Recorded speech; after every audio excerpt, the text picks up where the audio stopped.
చెవిలో మంగళవాద్యం మోగేటి వేళలో విన్నా నీ అనురాగపు తేనె పాటని, మెడలో మంగళసూత్రం చిందించు కాంతిలో చూశ నీతో సాగే పూల బాటని, నీతో ఏడడుగులేసి నడిచిన ఆ నిమిషం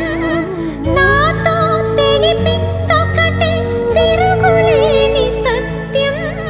నేను అన్న మాటకింక అర్థం నీవంటూ